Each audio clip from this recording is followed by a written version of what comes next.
This isn't one of those times when people are satisfied with the way things are going and need to be convinced of the need for change.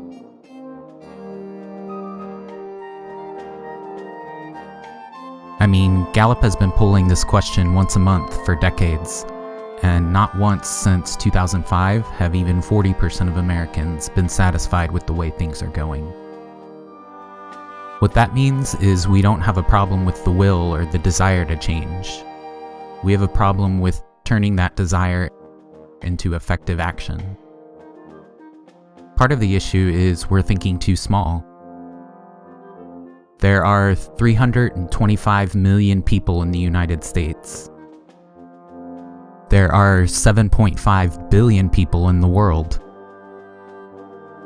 A movement of a few thousand just isn't going to cut it. And yet, that's what we have. A lot of small yet similarly minded groups working on their own when they could be working together. Even when we are successful at amassing large numbers working together, we still end up working at odds with each other. The two-party system in the US is a perfect example of this. The American people are divided into two large groups, split almost exactly 50-50, so that even though a ton of blood, sweat, and tears are poured into politics, 99% of it is canceled out by the folks across the aisle. And it's not just politics.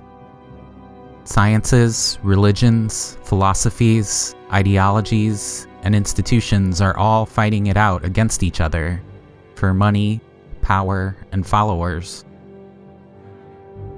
It's a lot like the trench warfare of World War I. Everybody's dug in. Everybody's trying to win through brute force. And ultimately, we're being asked to give our lives for what amounts to little more than a few miles of mud. So many calls for social change are all about getting people riled up, trying to make them work harder. But I think it's much more important that we work smarter.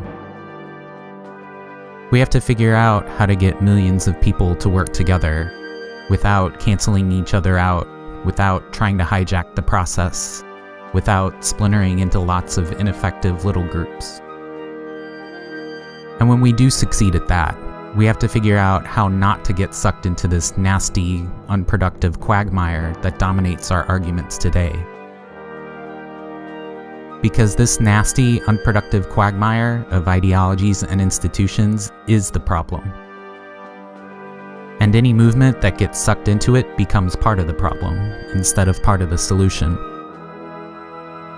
It's a lot easier said than done, but we aren't lacking in the will, we're just lacking in the execution. That's why what I want to come out of this project is a concrete, realistic plan, based on a strong analysis of our situation, and lessons we can learn from previously successful social movements, that will disrupt this trench warfare style of social change we're stuck in, and help produce a better, more productive way to turn our desire for change into action.